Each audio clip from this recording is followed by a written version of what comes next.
여러분 안녕하십니까. 신문을 부은 방송 아침의 매일경제입니다. 저는 이상훈이고요. 먼저 오늘 아침 조간신문 기사부터 전해드리겠습니다. 일면 기사들이 준비되어 있습니다.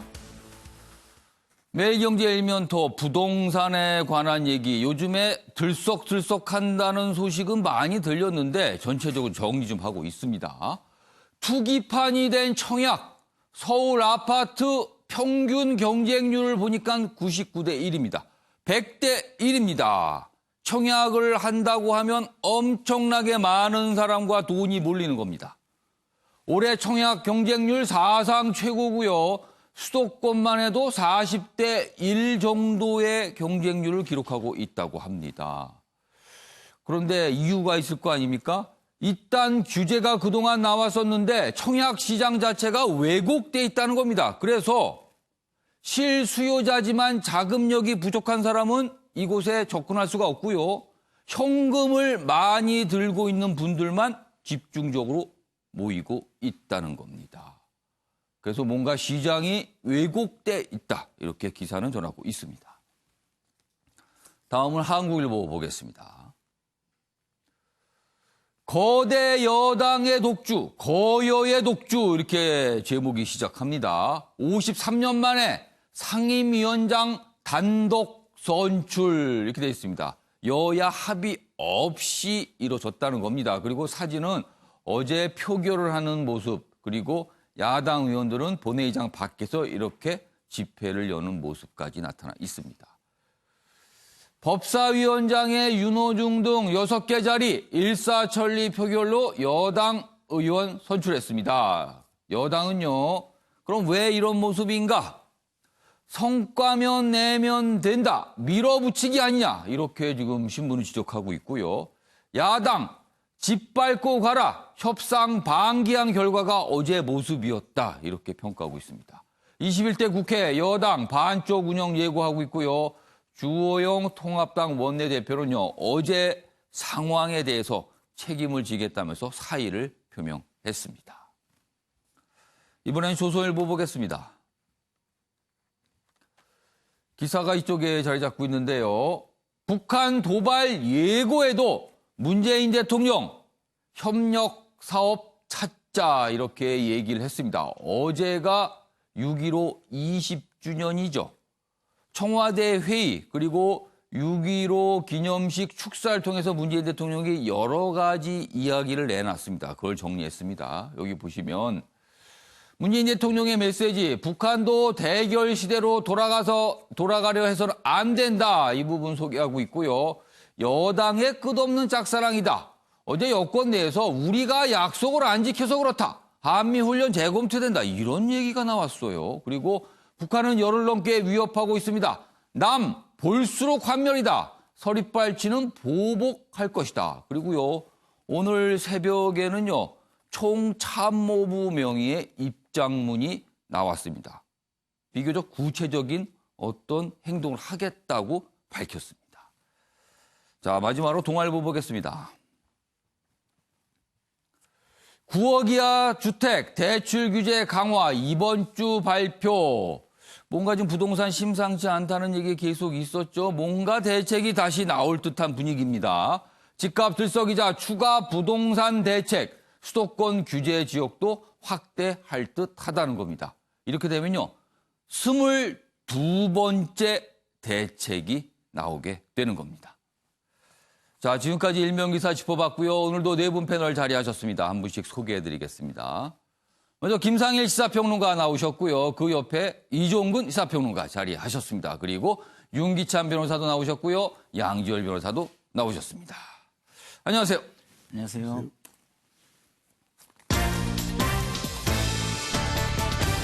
오늘 다룰 주요 이슈를 정리했습니다. 아침을 여는 키워드입니다. 네 가지 키워드가 화면에 정리되어 있는데요. 첫 번째 키워드, 대적비라 살포한다. 오늘 아침 북한이 또 다른 입장을 내놨습니다. 총참모부입니다. 군입니다. 군에서 나왔는데 우리를 겨냥해서 삐라 살포한다는 겁니다. 그래서 표현이 대적비랍니다. 두 번째 키워드는요, 정치권을 중심으로 대북 특사 얘기가 조금씩 나오고 있고요. 세 번째 키워드는 법사위원장입니다. 지금 여야 대치, 어제 국회 모습의 핵심에는 법사위원회, 그중에서 법사위원장 자리가 있었습니다. 과연 도대체 어떤 자리길래 이걸 두고 여야가 한치의 협상과 양보도 없는 걸까? 한번 따져볼 예정이고요. 마지막 키워드는요. 22번째 대책이 지금 나올 듯하다. 이런 기사도 실려 있습니다.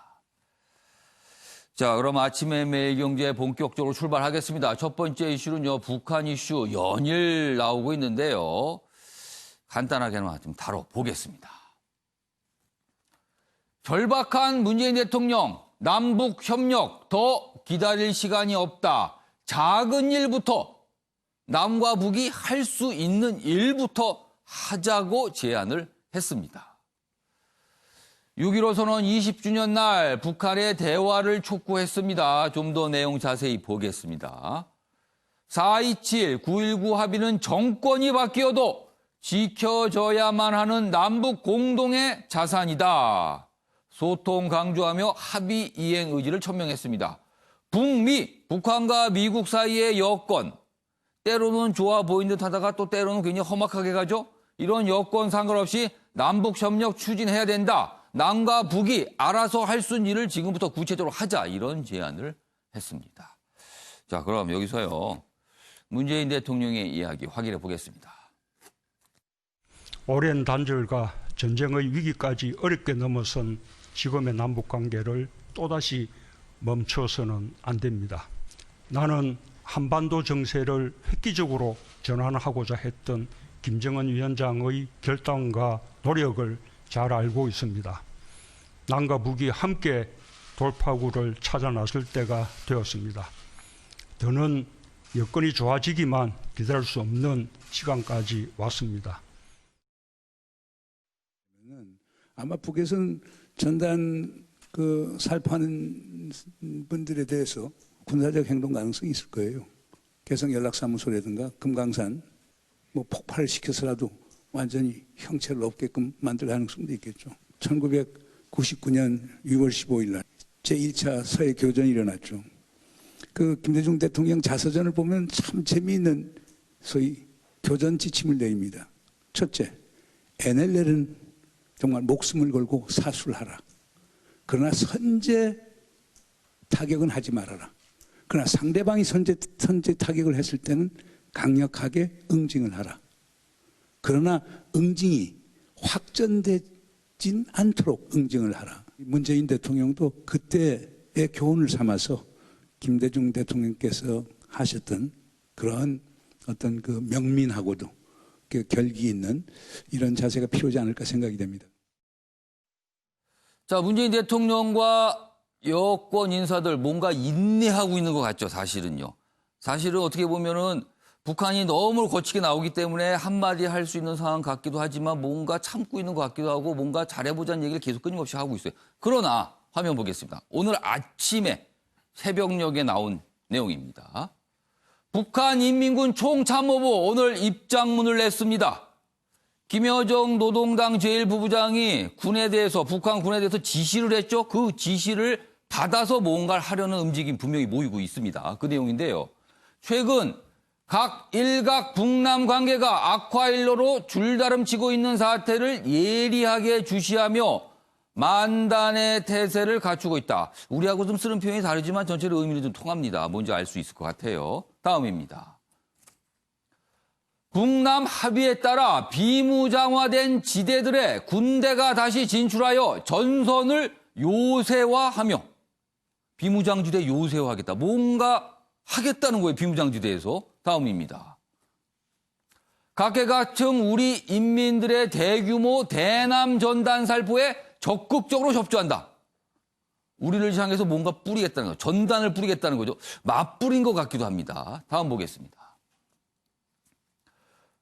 우리 군대는 그러니까 인민군입니다. 당과 정부의 그 어떤 결정과 지시도 신속하고 철저히 관철할 것이다. 여기서 본 결정과 지시, 왠지 김여정의 그런 지시가 떠오르죠?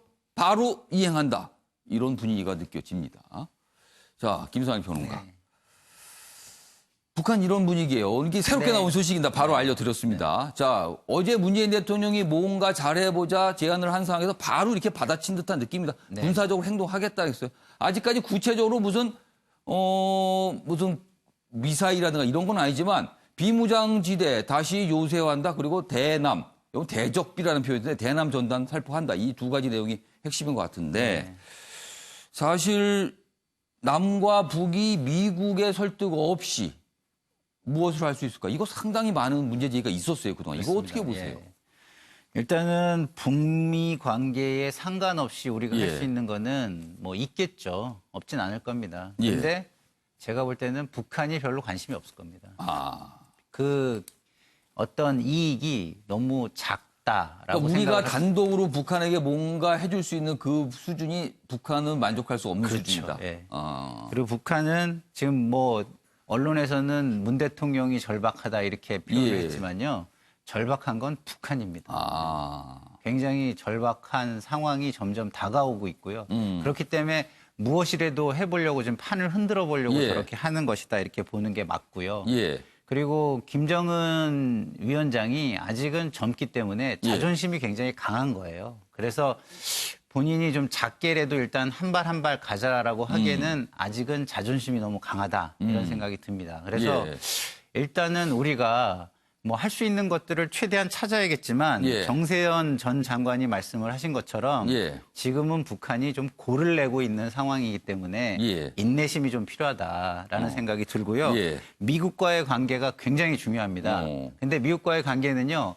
그냥 단선적으로는 안 돼요. 전방위적으로 해야 돼서 예. 경제, 사회, 문화, 예. 안보에 걸쳐가지고 예. 전방위 외교를 지금이라도 밀접하게 강화를 해가지고 예. 미국을 설득해낼 수 있는 힘을 외교적 힘을 얻는 것이 중요한데 예. 지금은 외교부만 외교를 하고 있는 것이 우리나라의 문제입니다. 예.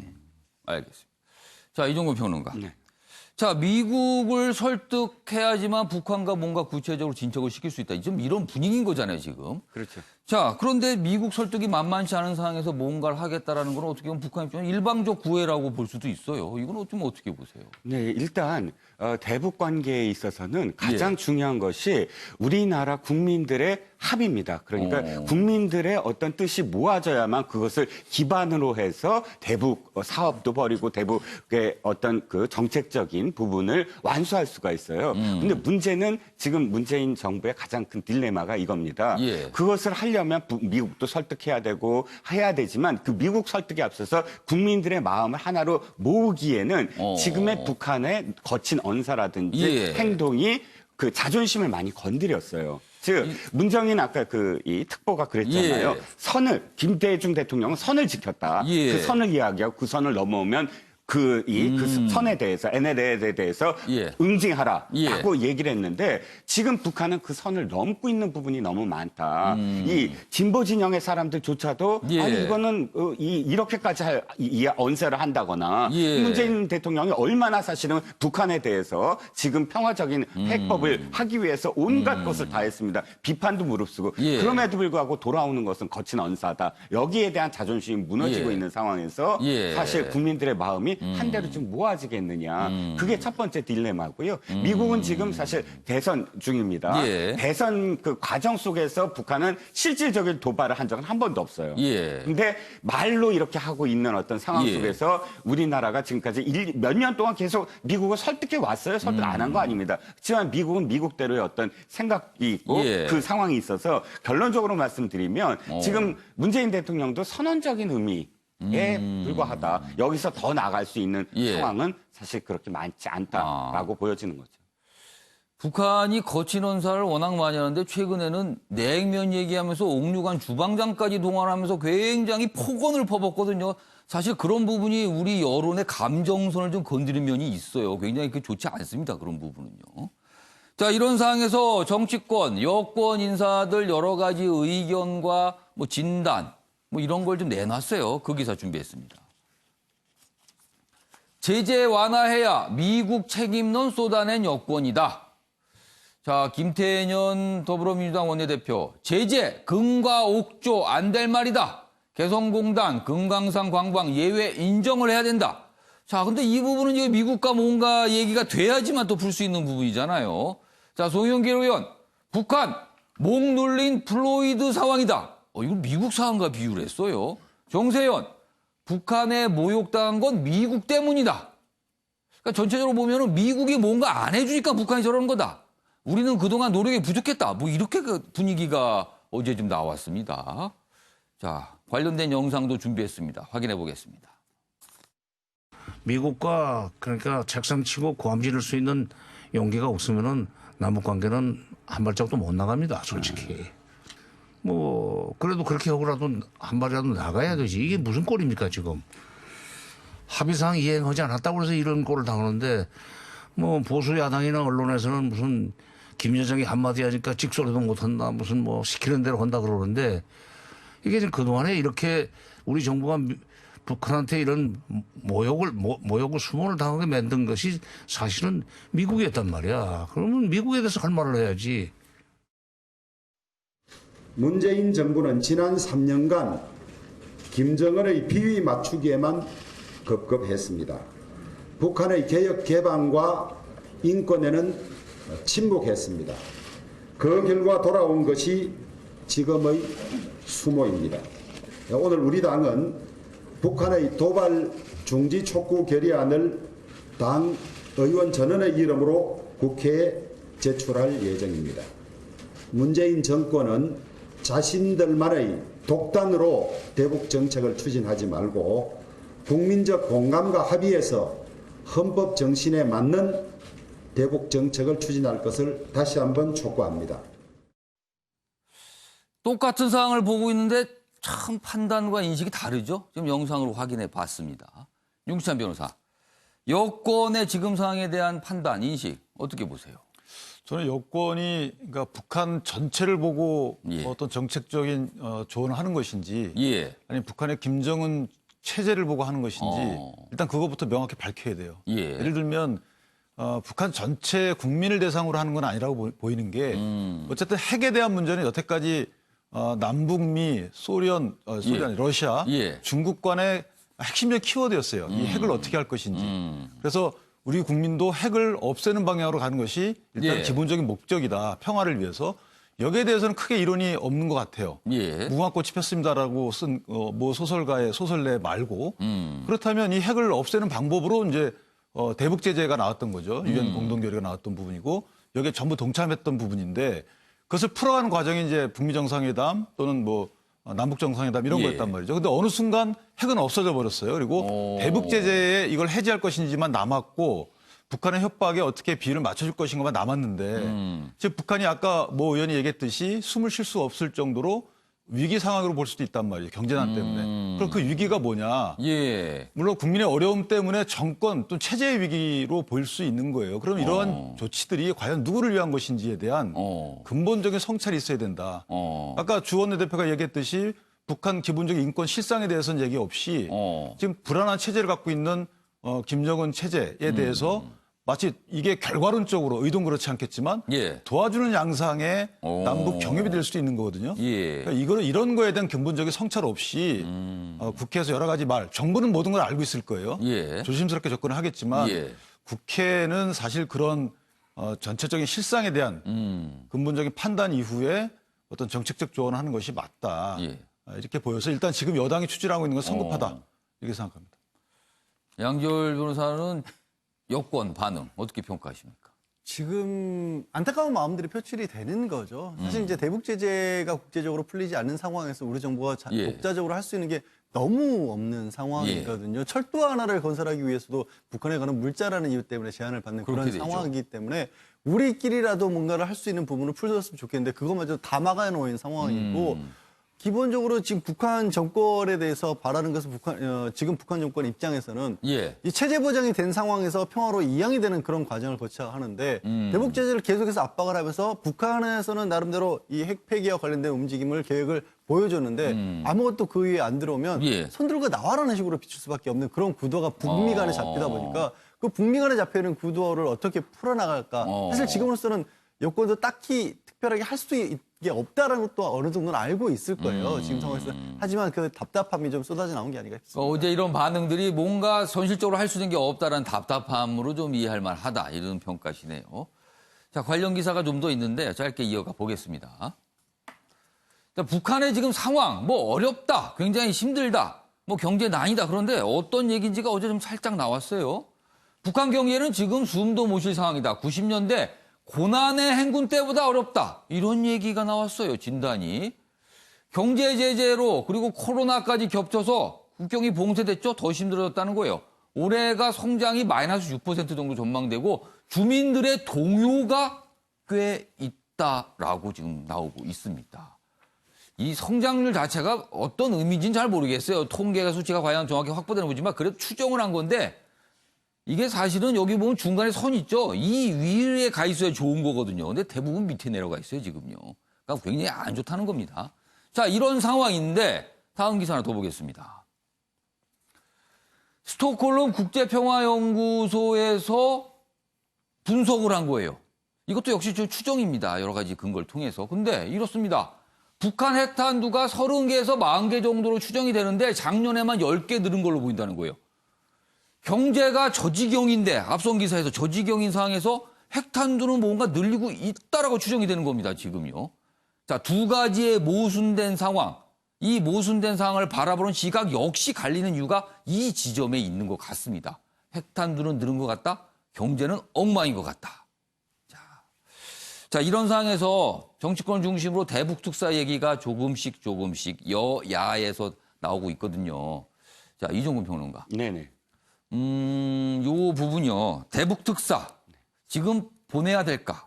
보낸다면 구체적으로 뭘 전달해야 되는 걸까? 이거 좀 전망해 주세요. 말씀하신 거에 답이 있습니다. 예. 대북 특사라는 것은 특별히 가서 무엇인가를 논의해야 돼요. 그러면 예. 간다는 건 무슨 뜻이냐면 정부의 안을 갖고 가야 됩니다. 그런데 지금 상황이 그럴 상황인가라는 거예요. 특사라는 거는 대화로서 물꼬를 트는 겁니다. 그런데 예. 지금은 북한이 어떤 지경까지 왔냐면 오늘 군 참모부에서의 어떤 발표는 예. 군사합의를 깨겠다는 것이고 또 전면적으로 군사적인 행동을 취하겠다라고 예. 천명을 한 겁니다. 예. 군사적인 행동을 취하는 이유가 우리 쪽에 있고 우리 쪽에 뭐 대북 전단 때문이다. 그런데 또 한 가지 이유는 지금까지의 약속을 지키지 않았기 때문이다. 뭐 옥류관 주방장도 표현했잖아요. 냉면을 먹을 때는 큰일을 칠 것처럼 흰소리를 했다. 그 큰일이란 건 뭔가의 어떤 약속, 개성공단이나 금강산 관광 재개를 안 했다라는 것인데 전단보다는 사실 그게 더 지금 예. 이유가 되는 것 같아요. 그런데 지금까지 계속 뭐 패널들 분께서도 다 입을 모았지만 이 유엔 안보리 2017년 그 결의안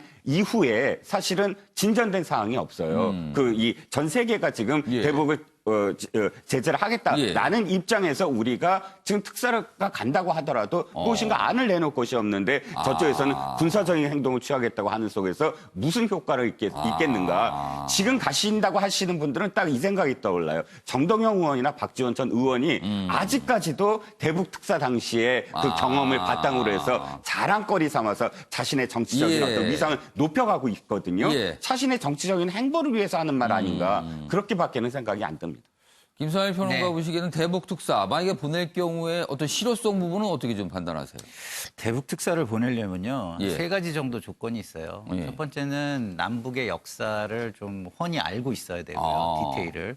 그 두 번째는 북한으로부터 존중받는 그 역사 속에서 존중받는 또 인사여야 최소 신뢰도가 좀 있는 인물. 그렇죠. 예를 들어서 뭐 김일성, 김정일을 면담했던 면담자, 접견자 그런 경험이 신분이라는 게 있어요. 북한에는. 그 북한에서는 굉장히 특별 대우를 하죠. 특별 대우를 합니다. 예. 접견자 신분이 있는 사람들, 뭐 이런 사람들, 그리고 마지막으로 가장 중요한 건 실권이 있어야 됩니다. 실권.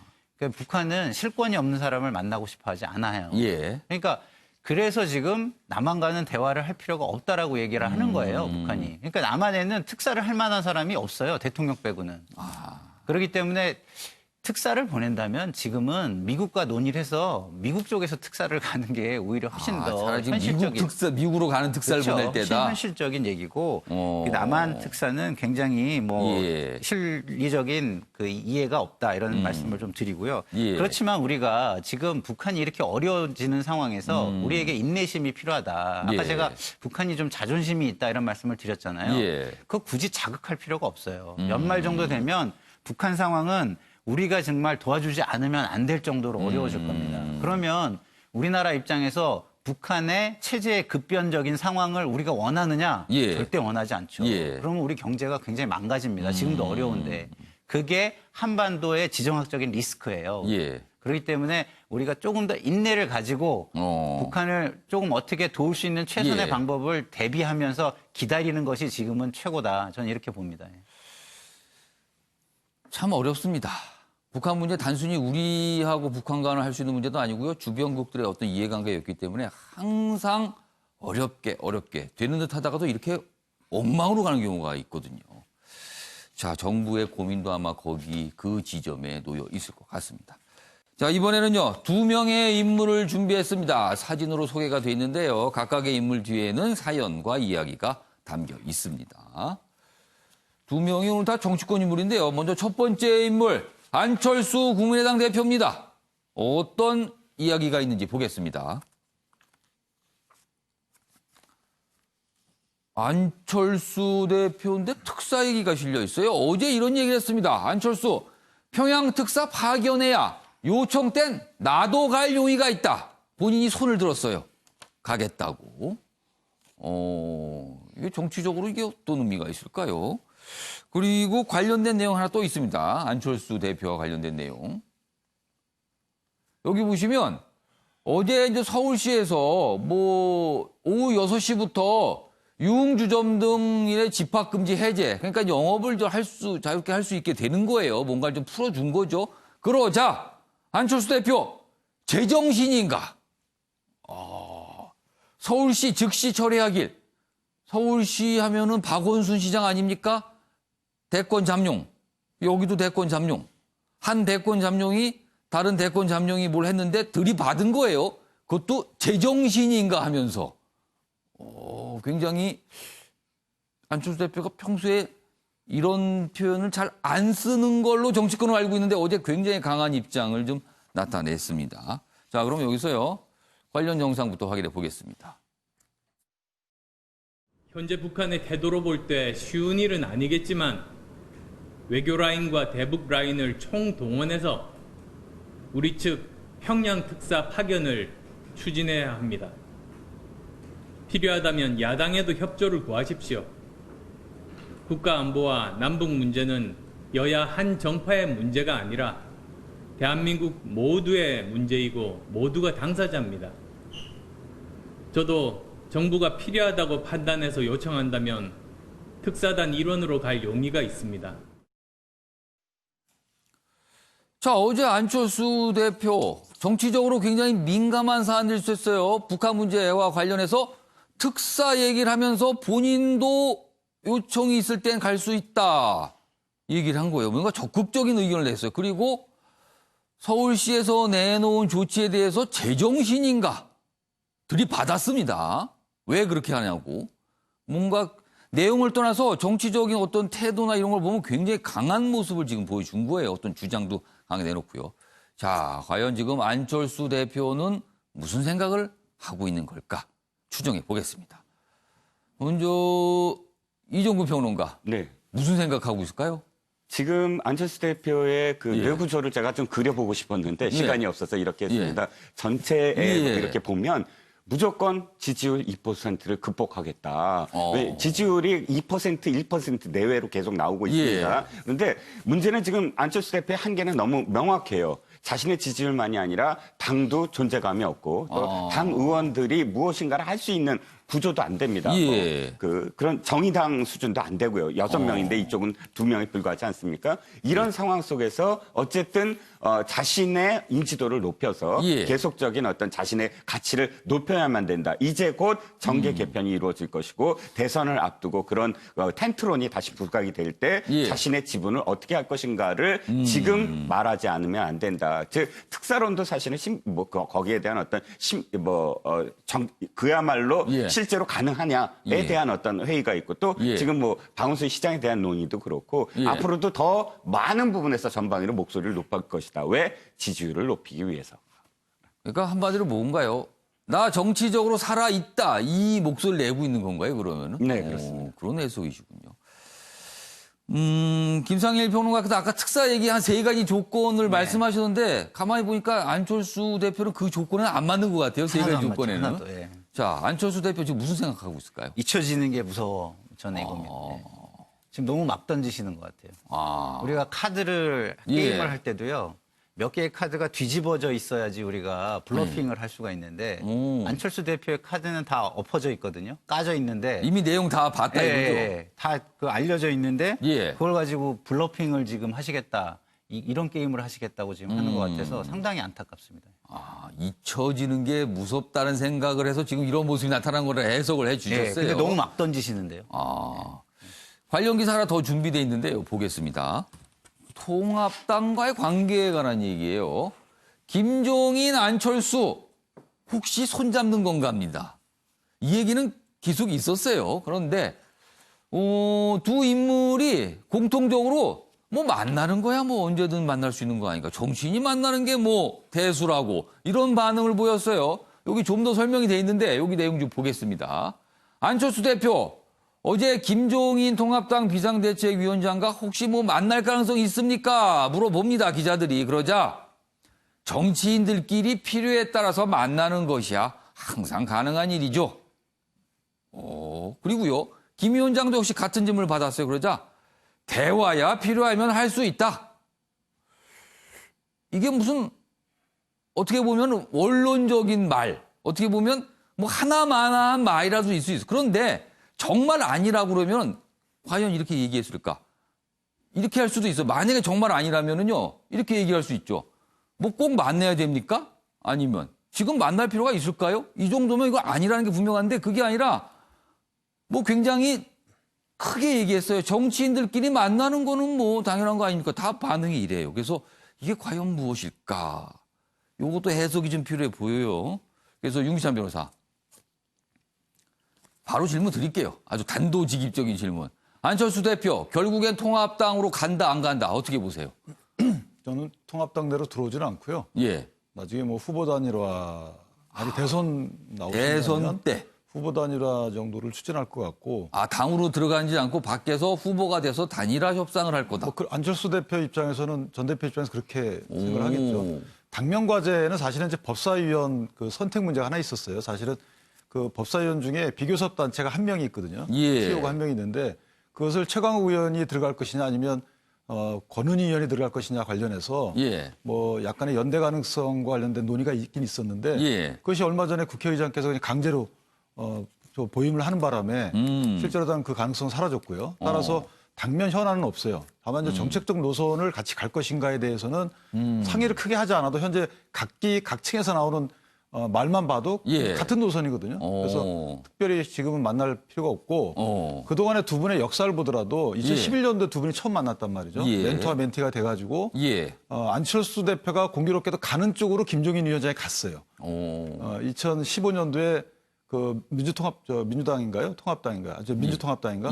글로 안철수 대표가 갔다가 나가니까 다시 김종인 대표가 가서 비대위원장 맡았고요. 안철수 대표가 나와서 대선 출마 선언하고 그 이후에 이제 또 김종인 대표가 와서 개혁공동정부 구상에 또 참여했고 그러다 이제 2년이 끝난 거거든요. 단일화 실패 이후에. 그래서 지금 남은 것은 사실은 두 분 입장에서는 단일화 여부만 남은 거예요.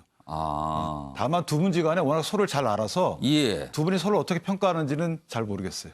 그러니까 만나도 지금은 아닐 거라는 거네요. 그렇죠. 두 분이 너무 잘 알아서 서로를 잘 알아요. 서로에 대한 평가가 이미 두 분 마음속에 있기 때문에 두 분이 어떤 뭔가를 추진할지는 저는 사실 좀 부정적인데 뭐 정치라는 건 생물이기 때문에 어떻게 될지 모르겠습니다. 갑자기 든 생각인데요. 우리나라 정치에서는요. 정치인들끼리 만나는 게 뉴스가 돼요. 그렇죠? 사실 정치인들은 엄청나게 많은 분들을 만나는 게 원래 정치인이잖아요. 그런데 어떤 정치인과 정치인이 만났다는 게 뉴스가 되는 게 이게 정상일까? 이 생각도 좀 살짝 듭니다. 이게 뭐가 그렇게 만나기가 어려워서야. 자, 좀 쓸데없는 얘기 좀 해봤습니다. 이게 불현듯 이런 현상이 너무 반복되는 것 같아서 제가 좀 생각이 나서 말씀을 드렸어요. 자, 두 번째 인물로 가겠습니다. 이번에는 이재명 경기지사군요. 어떤 이야기가 담겨 있을까요? 기사 보겠습니다. 이재명 정치 운명을 진 대법원 13인 대법관들입니다. 다수 의견에 갈린다 이렇게 돼 있습니다. 지금 대법원 판결만 남겨둔 상태에서 13명의 대법관이 모두 참여하는 전원합의체로 간다 그랬어요. 거기서 결정을 한다 그랬어요. 통상적으로는 소부라고 그러죠. 한 4명의 대법관으로 구성된 그곳에서 통상 처리를 하는데 그게 아니고 전원합의체로 간다는 거예요. 그럼 이게 무슨 뜻일까요? 내용 보겠습니다. 소부, 그러니까 4명으로 구성된 소부 법관들 의견이 엇갈리자 전원합의체로 넘겼다. 2심에서 허위사실 공표죄 벌금 300만 원 상태입니다. 형이 대법원에서 확정이 되면 당선 무효 그리고 피선거권 5년 박탈이 됩니다. 그러면은 경기지사 그만둬야 되는 거고요. 피선거권 5년 박탈이면 대선 얘기를 할 수가 없게 되는 겁니다. 정치적으로는 치명적이 되는 거죠. 자, 그런데 전원합의체로 갔습니다. 18일 심리 후에 이르면 3달 선고 가능성이 있는데 그런데요. 이 지사 측이 위헌 제청을 신청했습니다. 이게 수용이 되면 이거 먼저 해야 되거든요. 그럼 대법원 심리가 멈추게 됩니다. 그러면 이게 해를 넘길 수도 있다. 이런 얘기까지 지금 나오고 있습니다. 자, 그래서 관련 기사 하나 더 있는데요. 마저 보겠습니다. 대법원 이재명 사건 9개월 끌다 돌연 전원합의체로 넘겼다. 그래서 역시 이런 내용이 있는데 여기 법조계에서 이런 내용을 좀 하고 있다는 걸 조선일보는 실어놨네요. 이재명 지사가 고의 거짓말했는지 결론 내리면 되는 단순한 사건. 대법원 정치 상황 지나치게 의식한다. 뭐 이런 목소리가 있다고 또 여기도 전해놓고 있습니다. 이 얘기는 전 양조열 변호사부터. 통상적으로 한 4명의 대법관을 구성한 소부에서 하는 걸로 알려져 있는데 전원합의체라는 거는 많이 하는 과정은 아니잖아요. 많이 이번에 하는 과정은 아니죠. 예, 넘기게 된 그러니까 소부와 전원합의체의 차이점부터 좀 설명해 주시고 왜 글로 가게 된 건지도 설명해 주세요. 일단 그 대법원에는 3개의 부가 있습니다. 예. 4명씩이 대법관으로 돼 있고요. 그 부에서 뭐 보통 형사든 민사든 처리를 하는데 상고심 사건을 결론을 내는데 예. 전원합의체는 말 그대로 13명의 대법관 전원이 다 포함돼서 논의를 하는 그런 과정을 거치는 겁니다. 당연히 뭐 사회적으로 굉장히 중요한 사건 내지는 기존의 대법원이 가지고 있었던 입장을 좀 변경을 한다거나 예. 아니면 어떤 법에 대해서 특별하게 새로운 해석을 내놓을 때 이럴 때 하는 거거든요. 뭐 쉽게 말씀드려 사회적 관심사가 아주 큰 중요한 사건에 대해서 이렇게 한다라고 보실 수 있을 것 같은데 왜 이번에 그러면 전원합의체 회부한다라는지 공식적으로 밝히진 않았어요. 다만 소부에서만 심리하는 게 좀 부적절하다. 이 의미는 사실 이게 뭐 쟁점이 여러 가지 있긴 합니다만 예. 당시에 그 공직선거법상에 뭐 아까 기사에서 잠깐 헌법재판소의 위헌법률 심판 제정도 했는데 예. 공직선거법상에 300만 원을 벌금형을 선고해서 지사직을 잃게 만들 만큼의 허위사실 공표라는 게 과연 뭘까? 그러니까 유권자들의 어떤 판단을 그르치게 한다는 의미에서 허위사실 공표를 저렇게 강력하게 공직선거법에 제재를 하고 있는데 예. 그런 좀 명확한 기준이 없다는 게 항상 문제가 좀 됐었거든요. 예. 선관위는 항상 공직선거법의 허위사실 공표를 굉장히嚴格하게 또 판단을 하는데 그러나에도 불구하고 이 후보자들 입장에서는 선거 기간 중에 많은 말들이 오가고 있는데 그중에 예. 정말 선거 검증을 하게 될 경우에 어찌 보면 잠깐 실수로 모든 걸 다 잃을 수 있는 그런 상황도 되는 거거든요. 그런 부분까지 기준을 좀 기준을 세울 필요가 있지 않을까. 예. 그런 생각에서 전원합의체로 옮겨간 게 아닌가 하는 생각이 듭니다. 지금 많은 분들이 아마 아시는 분은 알지만 많은 분들이 그럴 거예요. 아니 뭐가 처음에 문제가 됐던 거지? 그러면서 이게 허위사실 공표잖아요. 이게 선거 기간 동안 토론에서 허위사실 했다는데 그 부분 좀 다시 좀 설명해 주세요. 그때 뭐가 문제가 된 겁니까? 뭐냐면 예. 그 경기도지사 선거를 앞두고 이 후보들과 TV 토론을 하잖아요. 예. 투 토론할 때 당시 김용환 당시 상대 후보가 예. 갑작스럽게 질문합니다. 형 강제 입원시키려고 했었죠? 라고 하니까 이제 이 지사가 그런 적이 없다. 오히려 내가 형 입원시키는 걸 최종적으로 막았다라고 얘기를 했어요. 그건 아니다라고 얘기를 한 거네요. 예, 그리고 나서 예. 이제 발언이 또 그 내용, 그러니까 상세한, 그러니까 이게 왜 말씀을 드리냐면 그때 강제 입원이냐, 이게 입원이 치료를 위해서 끝까지 그야말로 병원에 가둬서 입원시키는 거냐, 아니면 불러다가 이 사람이 자꾸 문제를 일으키는데 뭔가 문제가 있는지 진단이라도 해봐야 되는 거 아니냐, 예. 이것 자체가 어떤 걸 강제 입원으로 봐야 되냐, 이런 것들이 한참 논의가 있었던 상황이었는데 그런 거에 대한 배경 설명을 해야 될 시간이 없이 TV 토론이니까 바로 다음 주제로 넘어가 버렸다는 거예요. 그래서 이 지사 입장에서는 저렇게 얘기해놓고 다음 질문으로 넘어가 버렸는데 예. 2심 항소심에서는 아니 지금 어쨌든 경기도민들이 보기에는 아예 그런 절차에 본인은 관여 안 한 것처럼 이렇게 허위 사실을 듣고 잘못 판단한 거 아니냐. 아니라고 얘기를 했다 이거죠. 아니라고만 얘기를 예. 했으니까. 그러니까 이 지사 입장에서 뭐 이거는 법원이 최종적으로 판단하겠지만 이 지사 예. 입장에서는 아니 그 TV 토론이라고 하는 게 계속해서 왔다 갔다 하는 거고 그걸 다 풀어서 설명할 수 없는데 딱 그 말 한마디를 가지고 300만 원의 벌금이 너무 과했다 이렇게 예. 주장하고 있는 거죠. 그래갖고 이제 재판이 진행이 됐고 1심, 2심 돼서 대법원까지 갔고요. 그리고 2심에서 이제 벌금 300만 원 나오고 정치적 위기에 처하자 이제 위헌 법률 제청을 했고 이건 대법원에서 또 판단을 해야 됩니다. 자, 윤기찬 변호사. 그러면은 사실은 단계적으로 봤을 때 두 가지가 있네요. 먼저 위헌 법률 제청에 대해서 받아줄 것이냐 말 것이냐 이걸 대법원이 결정하고요. 그리고 그 이후에 다 또 대법원이 원래 사안에 대해서 결정해야 되는데 이거 어떻게 전망하세요? 대법원이 어떤 결론 낼 것 같습니까? 위헌법률 심판제청을 청구한 것은 예. 이제 공직선거법 그 250조 1항에 보면 공표 허위사실 공표했다 한 경우에 이렇게 돼 있거든요. 예. 공표라는 게 도대체 무슨 의미냐? 이거에 대한 애매하다, 이게 모호하다, 명확성 정책에 반한다는 취지 하나 하고요. 예. 그다음 형사소송법에 보면은 그러니까 양형을 다툴 수 있는 것은 사실심까지고 대법원에서는 양형을 사실 못 다퉈요, 원칙이. 예. 근데 10년 이상 징역 경우 이후에는 못 다투거든요. 근데 이 100만 원 이상만 받게 되면 공직 후보자 같은 경우는 사실은 피선거권 박탈당하죠.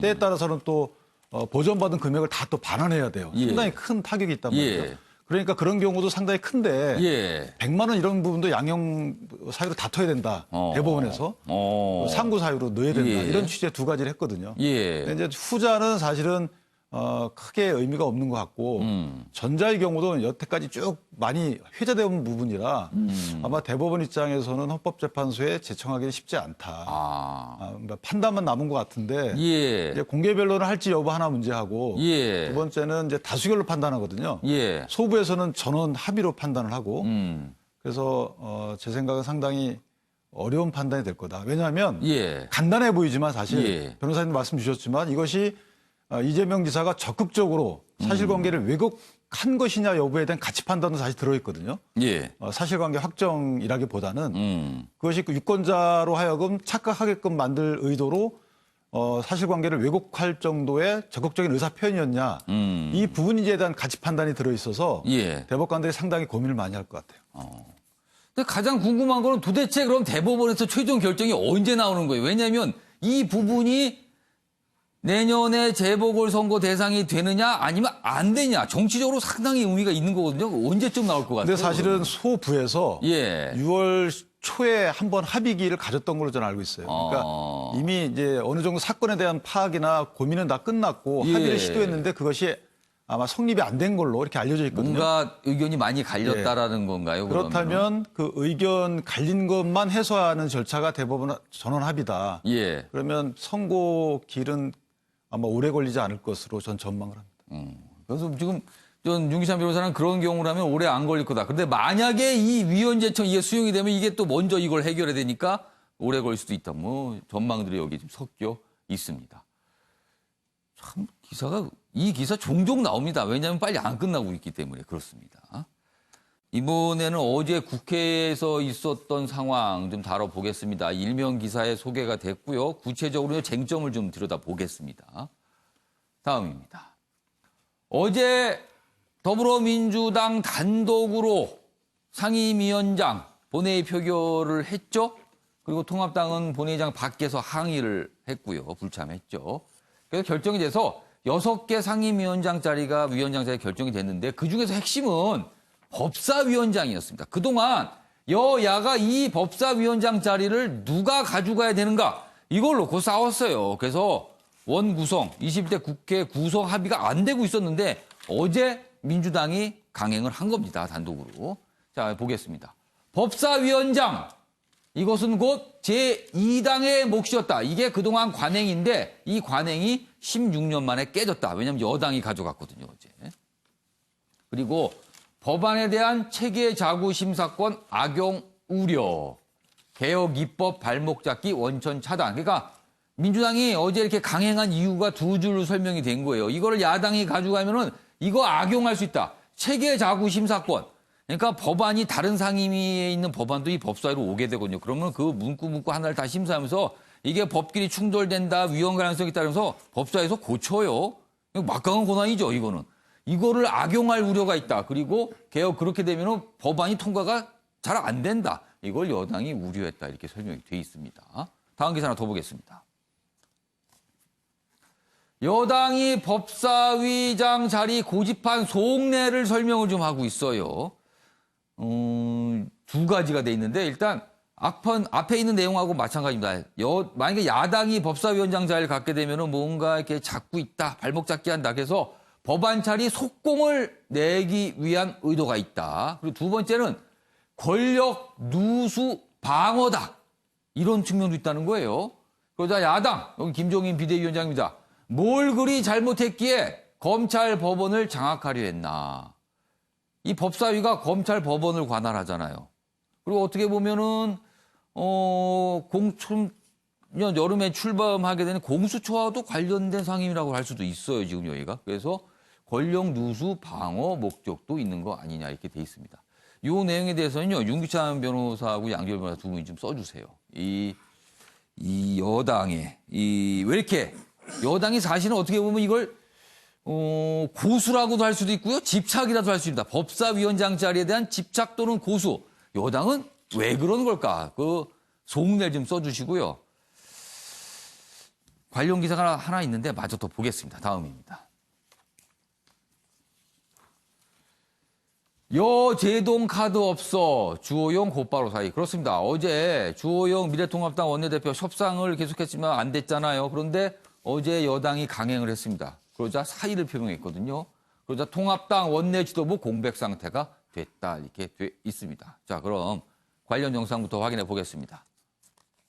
48년 재헌국회 이래 개원국회에서 상대당 상임위원들을 동의 없이 일반 강제 배정한 것은 헌정사의 처음입니다. 나중에 우리 역사가 오늘로서 우리 국회가 없어진 날이다. 일당 독재가 시작된 날이다. 저희들 18개 상임위 다 내놓겠습니다. 우리나라 민주주의가 이렇게 무너지고 파괴되는 걸 못 막아낸 책임을 지고 사퇴했습니다. 자, 어제 사실 국회가 좀 혼란스러웠어요. 그리고 야당은 좀 반발한 모습이었고요. 윤기찬 변호사, 여당은 어떤 생각이었을까요? 전부 장악하는 거였죠. 야당의 발목 잡기로 표현하시지만 사실은 그거를 본인들이 했던 거를 토대로 판단해 보면 그건 견제거든요. 견제를 아전인수격으로 해석을 하면 남을 판단할 땐 발목 잡기고 본인들이 할 땐 견제였어요. 야당을 쭉 해오셨기 때문에 이 법사위원장 제1당, 제1야당이 위원장을 갖고 오는 관행은 15대 때부터 있던 거 아니에요. 후반기부터. 김대중 대통령이 대통령 되면서부터 여소야대가 되면서부터 바뀐 거란 말이에요. 그러면 왜 그렇게 했는지에 대해서는 그때 또 야당이 추구한 또 명목이 있어요. 그거는 의장과 다른 당이 법사위원장을 가져야 하지만 의장의 또 의사진행 전권을 견제할 수 있는 것이고 또 더 크게 보면 정부의 행정권을 견제할 수 있는 것입니다. 특히나 우리나라는 의원내각제적 요소가 가미가 돼 있기 때문에 사실 국회가 전체적으로 보면 국회가 행정부를 전적으로 견제하는 기능도 또 약해요. 국회의원이 내각 수장으로 가기도 하기 때문에 장관으로. 그렇기 때문에 야당의 역할이 더 큰 거고 그중에 이제 법사위원장 역할이 크단 말입니다. 더 크게 보면 권력분리 원칙을 보면 이게 순환출자하고 비슷해요. 예를 들면 국회가 정부를 견제하고 국회가 법원을 견제하고 법원이 또 정부 견제하고 이런 식의 또 감사원이 정부 내에서 기관 내 견제를 이래 되는데 그것을 하는 기관이 이제 피감기관으로 두는 기관이 법사위예요. 이 법사위가 다시 또 여당이 위원장을 맡고 그 여당은 또 정부하고 또 당정 협의를 거치고 이런 식으로 융합돼 가는 거죠. 여기서 내부적 견제 수단이 이제 야당이 맡아서 어느 정도 견제를 하자는 것이 그동안의 관행이란 명목으로 사실상 저는 법 규정의 명목상은 더 위라고 보는데 효력면에서는 낮지만 이거에 대해서는 큰 이의가 없었어요. 그런데 이것을 야당으로부터 이제 뺏어간 거예요. 그 명목이 뭐냐면 일하는 국회인데 그 일하는 국회가 누굴 위한 일하는 국회인지에 대한 기본적 고민이 없어요. 국민을 위해서 일하는 국회가 돼야 되고 정부가 원하는 대통령이 원하는 정책과 법안 통과를 예. 위한 국회가 그것만을 위해 존재하는 건 아니거든요. 때로는 발목을 잡아야 되는 겁니다. 때로는 그것이 예. 불필요하다라고 하면 발목 과감히 잡아야 되는 것이고 예. 이런데 그럴 만한 권한을 전혀 이제 빼앗아간 거예요. 야당으로서 보면 어떤 야성을 빼앗아간 거죠. 예. 투쟁 수단도 빼앗아가고 마지막으로 한 말씀 드리면 현 여당은 아직도 투쟁적이에요. 예. 모든 면이 투쟁적입니다. all or nothing이에요. 이것을 협의하는 이런 마음가짐이 저는 없다고 보고 뭐 미국에 대해서도 투쟁적, 일본에 대해서도 투쟁적, 오로지 북한에 대해서만 투쟁적이 아니에요. 국내에서도 투쟁적입니다. 저는 이것이 예. 과연 그 성찰 한번 해봐야 되는 게 아닌가. 야당이 과연 이게 투쟁의 대상인가, 협치의 대상 아니겠습니까? 그리고 예. 다수결 논리 말씀하시는데 다수결은요, 예. 마지막 수단입니다. 다수결은 예. 원래 대의제 하에서는 예. 마지막까지 협의하고 수기해서 합의에 이르지 못할 경우에 마지막으로 어쩔 수 없이 다수결을 표결하는 게 이게 국회의 기능이에요. 예. 근데 처음부터 그냥 다수결을 간다 그러면 선후가 바뀐 겁니다. 그렇다면 국회 야당이 존재할 이유가 전혀 없죠. 지금 모든 상임위가 다 그래요. 예. 그래서 주영 원내대표가 예. 사실은 어떤 힘의 부족을 느끼고 예. 앞으로 국회 운영에 앞을 본 거예요. 어떻게 될지. 예. 그러니까 속수무책일 것이다. 예. 본인은 할 일이 없다라고 해서 사의를 표명한 걸로 이렇게 보입니다. 자, 양지열 변호사는 민주당의 생각 무엇이라고 보십니까? 민주주의를 지킨 거죠.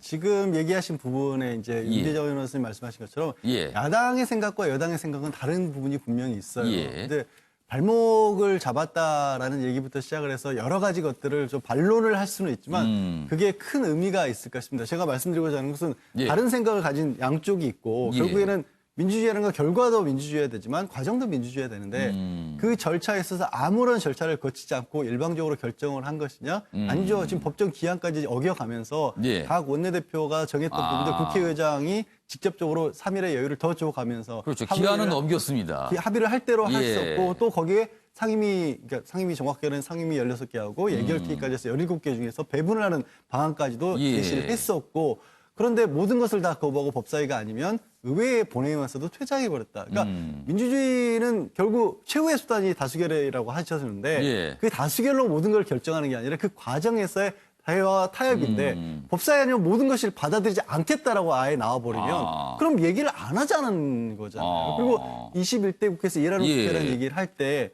지난 20대 국회에서 사실 뭐 문재인 정권 들어서고 나서 가장 앞세웠던 개혁 입법들, 사법개혁 예. 같은 것들 공수처법 하나 통과시키는데 얼마나 큰 법석을 떨었습니까? 예. 글자가 들어. 그 사건과 관련된 수사, 법에 정해놓은 패스트트랙 절차마저도 몸으로 예. 막겠다고 하는 바람에 수사까지도 지금 진행되고 있는 그런 상황이에요. 그 말이 패스트트랙지 300일이 넘게 걸렸단 말이에요. 그러면 어떤 국회였는지 20대 국회에서 이미 야당이 했던 행동들은 다 검증이 된 겁니다. 예. 그때 검증된 부분들 바로잡을 수 있는 거, 그때 겪었던 일을 또 다시 겪지 예. 않겠다는 거, 민주주의 취지대로 할 수 있는 일을 하겠다라는 거죠. 김수환 평론가, 국회 쪽에 오래 일하셨으니까 네. 아마 그 내용에 돌아가는 사항을 잘 아실 거예요. 그래서 질문을 드리는 건데 법사위원장이 그만큼 중요한 것 같아요. 그러니까 여야가 한 채 양보도 없이 서로 자기 몫이라고 주장을 하다가 지금 이런 상황이 된 거거든요. 네. 그런데 그동안 법사위가 너무나 막강한 권한을 갖고 있으니까 이거 손질해야 된다는 얘기가 있었어요. 그래서 네. 이른바 체계 자구 심사권 이거 뭔가 없애거나 뭘 분리하거나 이렇게 해야 된다고 했고 여당 내에서도 제가 알기로 법안까지 나온 걸로 알고 있습니다. 앞으로 여당이 그 법안 처리할까요? 글쎄요, 그 법안을 처리를 해야 이게 일관성이 좀 있겠죠. 그걸 처리하게 되면 일단은. 법사위에 힘이 많이 빠지는 그렇죠. 건데요. 예. 그러고서 이제 뭐 하반기에 넘겨준다거나 이런 식으로 하면 예. 오히려 일관성이 있지 않을까 저는 이런 생각이 드는데 예. 정치권, 지금의 정치권을 보면서 제가 떠오르는 말은 톨스토이의 이 말이에요. 모두가 세상을 변화시키려고 하는데 예. 정작 스스로 변하겠다는 사람은 없다. 이게 그럼 뭡니까? 나만 빼고입니까? 그렇죠. 나만 빼고죠. 제가 좀 악역을 자처를 좀 한다면 예. 뭐 저 개인적으로는 여당이 이 모든 걸 가져오는 게 저는 좋습니다. 예. 좋은데 역사를 생각한다면 이 절대적인 선은 없거든요.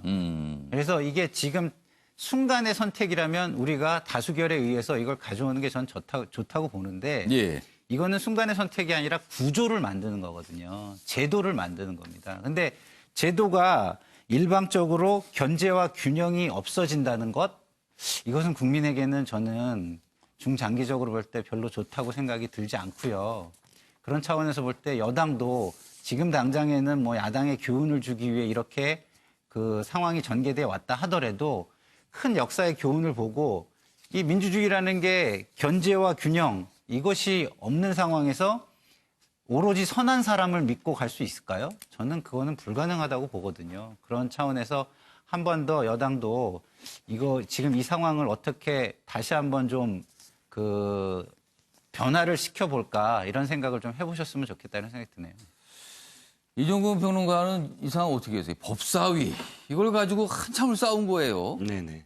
제가 하나만 읽어드릴게요. 여당이 과반 이상 앞세워서 법사위원장을 차지하면 균형추가 무너지고 견제 기능도 상실된다.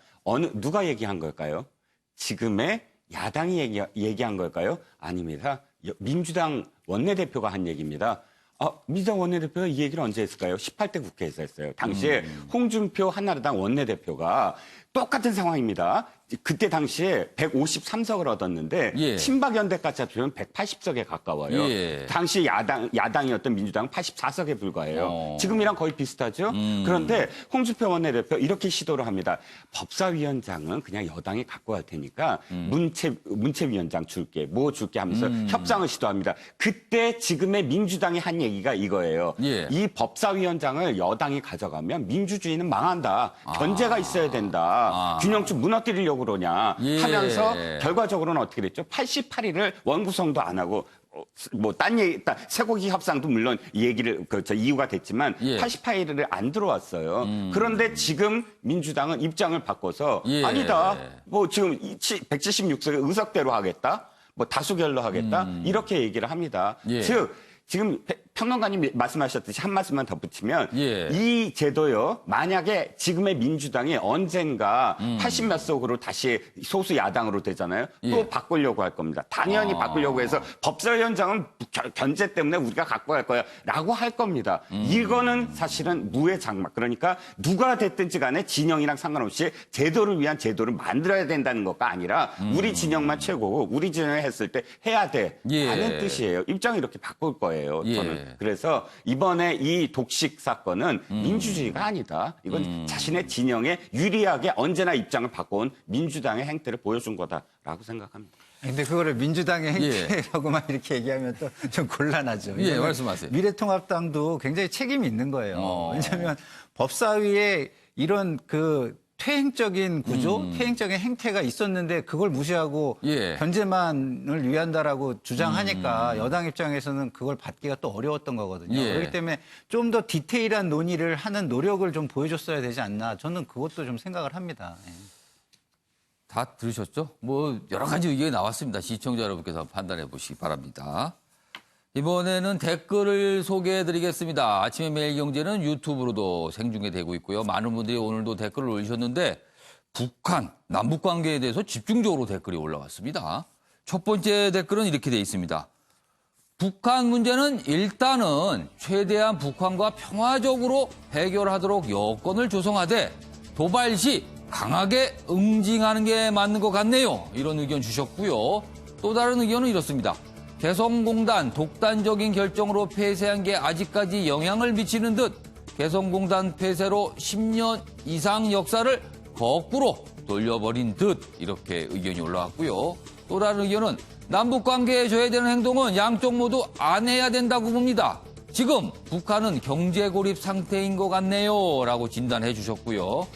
또 다른 글은 이렇습니다. 특사 반대다.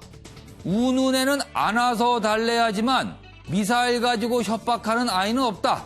북한은 미사일 들고 협박하는 애다. 이렇게 진단을 해주셨습니다. 댓글 올려주신 시청자 여러분께 감사 말씀드리겠습니다. 문정부 22번째 부동산 대책 나온다. 22번째. 숫자상으로 엄청납니다. 계속 내놓고 있다는 거죠. 규제 지역 넓히고 대출 조일 듯. 근데 이거는 앞서 나온 대책은 항상 이거 아니었습니까? 규제 지역 넓히고 대출 조이는 거. 근데 더 한다는 겁니다.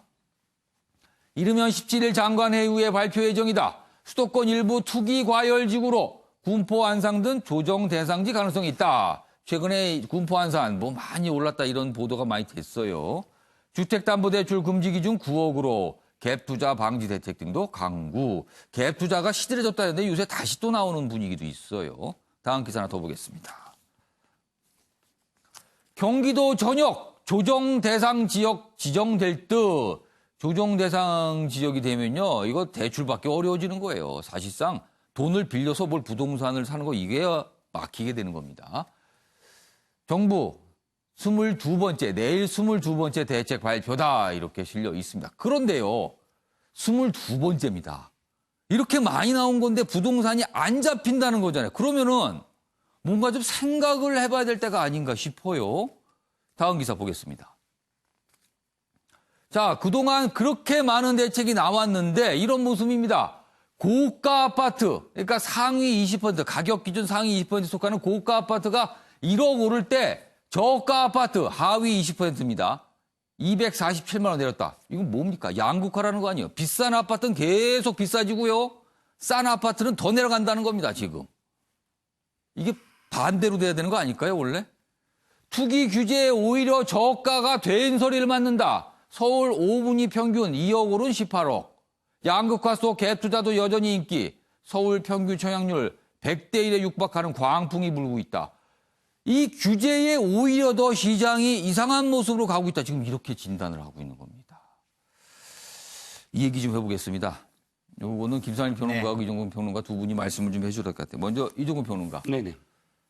22번째가 나온답니다. 그러나 시장은 계속 이렇습니다. 이거 어떻게 보세요? 일단 내용은 계속 똑같습니다. 예. 그러니까 그 지난번 21번째 그 부동산 대책이 나왔을 때 그 예. 모든 경제지 기사의 말미에 지금 22번째 이번 기사를 예상했었어요. 뭐냐면 두더지 게임처럼 어느 한 곳을 잡으면 풍선 효과, 즉 다른 지역이 계속해서 올라올 테고 그러면 이것이 넓혀질 텐데 이건 똑같은 대책의 반복일 것이다 라는 게 21번째 부동산 대책 기사의 마지막 말미의 예상 부분이었거든요. 그런데 똑같습니다. 이미 경기 지역의 상당 부분 북부와 남부 지역에서 이 조정 지역 대상을 넓혔거든요. 이제는 군포만이 아니라 아산, 뭐 오산 이것이 아니라 거의 충청도까지 갈 것이다라는 예상까지 나오고 있어요. 왜냐하면 초저금리 시대이기 때문에 자금은 지금 유동성 풍부합니다. 이 풍부한 속에서 사실 뭐 누가 은행에 돈을 그냥 놔두겠습니까? 그러니까 양상은 주로 이제 뭐 주가로 아주 고주가 그러니까 굉장히 지금 고점에 있는 주가에 투자해야만 먹을 수가 있다. 그리고 또 아파트, 부동산도 마찬가지다. 고가의 아파트로 가야만 이익을 취할 수 있다. 이렇게 몰리고 있습니다. 그런데 이 규제로서 시장을 인위적으로 만들어서 성공할 수 있느냐. 물론 노무현 정부 때도 성공 못했습니다. 정부 때 성공 못했어요. 그런데 그것을 계속 인위적으로 하겠다. 저는 시장에 너무 역행하는 게 아니냐 싶습니다. 김성일 평론가, 22번째 대책 내놓는다는 거는 그동안 대책이 충분하지 않았다. 뭐가 효과가 좀 별로였다. 이런 거 아닙니까? 그럼 또 내놓는데 큰 흐름은 비슷한 대책을 과거 했던 거와 비슷한 흐름은 또 갈 것 같아요. 뭐가 다른 방법이 없는 겁니까? 그러니까 근본적인 문제를 해결을 해야 되는 건데요. 이런 대책들을 내놓으면 반짝 효과는 있어요. 그러니까 유효기간이 있는 대책들입니다. 그러면 그 유효기간 내에 실질적인 대책을 내놔야 되는데 그러기가 굉장히 어려운 거죠. 왜냐하면 지금 우리 경제가 굉장히 위험한 게요. 유동성은 M2 기준으로 3,000조가 있어요. 3,000조. 3,000조? 네, M2 기준으로. 1년 내에 현금화할 수 있는 게 3,000조가 있습니다. 근데 경제는 활성화가 안 되고 침체로 가고 있어요. 그럼 이 돈 어떡합니까? 저축으로 놔둡니까? 그냥 보유하고 있습니까? 그걸 물꼬를 터주면 될 것 같은데요. 물꼬를 터줘야 되는 거죠. 물꼬를 터주지 않으면 이 갭에 의해서 이거 지각 변동이 일어나는 거거든요. 지층이 부닥치면 어떻게 되죠? 지진이 일어나죠. 그럼 중산층 이하는 다 죽는 거예요. 이거를 견딜 수 있는 그렇죠. 시간을 이걸 견딜 수 있는 충분한 적응 시간을 가질 수가 없어요. 중산층 이하는. 이게 충격으로 올 때는. 그렇기 때문에 지금 산업 구조나 체질 변화를 통해 가지고 이 돈길을 뚫어주지 않으면 경기 침체와 유동성의 충돌이 일어날 가능성이 굉장히 지금 커지고 있습니다. 굉장히 위험한 상황이에요. 그럼 그 돈길이라는 거는 이런 부동산이나 이런 데가 아니라 산업으로 갈 수 있게 틀어주는 회전이 건가요? 가능하고 이게 계속 돌 수 있는 순환이 가능한 이런 쪽으로 이걸 뚫어주지 않으면 안 된다. 이런 말씀을 드리고 좀 아까 제가 강조를 드렸지만요. 이제는 부동산 정책마저도 미시적인 시각으로 규제를 해서는 안 된다. 거시적인 측면으로 다 같이 보고 생태계적으로 이거를 가져가려고 하는 시각을 종합적으로 판단하지 않으면 예. 안 되는 시점이 왔다 이렇게 보입니다. 지금 두 분 말씀 종합해보면 22번째 정책, 과거의 정책과 비슷한 내용, 좀 더 지역을 넓히고 규제를, 대출을 요구하는 건데, 그럼 이것도 효과는 당장 있겠지만 또 지나면 또 흐지부지. 그럼 23번째 예정된 거네요, 벌써 그럼 또. 이 답답한 상황으로 좀 가는 것 같습니다. 자, 사회 분야 기사로 좀 가겠습니다. 오늘도 또 나왔습니다. 이 얘기가요. 다음 기사 보겠습니다. 9세 딸을 학대한 혐의를 받고 있는 계부. 사진 구속됐어요. 어제 심사를 받고 나서.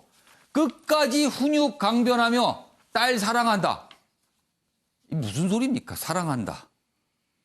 사랑이 이렇게 나타나는 거예요. 지금 학대, 뭐 여러 가지 얘기 나옵니다. 근데 이 구속됐거든요. 그런데 부인을 해요. 욕조에 뭐 담근 적 없다. 일부 또 부인을 하고 있습니다. 친모 가담 여부 질문엔 답을 안 하고 있다. 이런 내용이 있습니다. 자, 어제 모습이 있습니다. 확인해 보겠습니다. 딸에게 미안하지 않으십니까? 정말 미안합니다. 아이가 그 욕조물에 담겼다는데 심한 학대는 인정 안 하시나요? 욕조에 담은 거는 그런 적은 없습니다, 진짜. 아이를 괴롭힌 이유가 뭡니까? 한 번도 남의 딸을 생각해 본 적 없고 대딸을 생각하고 아이도 많이 사랑합니다. 친모랑 같이 학대를 하셨나요? 미안할 뿐입니다. 애한테 밥은 왜 안 주셨나요? 밥까지 주지 않았다던데. 이 모든 게 제가 가정을 제대로 돌보지 못한 저의 잘못입니다. 죄송합니다. 자, 저 모습을 보고 떠오르는 게요, 윤찬 변호사. 앞서서도 이 아이가 문제가 있다라는 거는 어느 정도 파악이 된 상태인데 그냥 다시 또 집으로 돌려버리고 이랬다는 거 아닙니까? 그럼 당시에도 만약에 어떤 상담사가 왔을 때 부모가 저는 이 아이를 얼마나 사랑하는데요. 그리고 제가 불찰입니다. 잠시 죄송합니다. 그러나 잘하겠습니다. 사랑합니다. 또 넘어갔을 것 같아요. 그렇게 됐으면요. 이거 어떻게 해야 됩니까? 이게 뭐 저도 이제 저도 나와서 말도 하지만 다른 분도 TV를 통해서 말씀하시는 거 전부 들어봐도 예. 근본적인 대책은 사실은 없어요. 없어요. 옛날에 저 어릴 때는 시골에서 거의 그 마을에서 아이를 키웠거든요. 예. 이런 식으로 열린 사회에서는 학대 여부가 금방 드러나기도 하고 또 아이를 양육할 수 있는 또 여러 가지 시스템이 돼 있는데 예. 지금은 이제 닫힌 사회가 되다 보니까 그 학대 여부가 드러나지가 않아요. 첫 번째. 그러다 보니까 또 학대하는 행위가 더 늘어나게 되고 결국 이제 국가가 공동체 대신 국가가 예. 나서서 이 부분을 메워줘야 되는데 예. 우리 법이 너무 추상적으로 돼 있어요. 한시적으로 돼 있고 하기 때문에 친권 상실이란 제도를 좀 활성화시키고 그럼 상실 예. 이후에 누가 친권자 역할에 후견인 역할을 할 것인지에 대한 국가가 이런 제도를 만들어야 되는 거죠. 예. 이런 부분이 시급하다 생각합니다. 항상 시급한 대표적한 건 안 나오는 게 이게 항상 현실인 것 같습니다. 자, 마무리하겠습니다. 요즘 때이른 더위가 찾아와서인지 냉면 찾으시는 분들 참 많습니다. 특히 평양냉면 얼마 전까지만 해도 남북화의 상징이었습니다. 그런데 이젠 이 평양냉면을 보면 북한 옥류관 주방장이 했다는 폭언이 떠오릅니다. 음식은 변함이 없는데 달라지는 건 사람의 마음인가 봅니다. 시청해 주신 여러분 고맙습니다.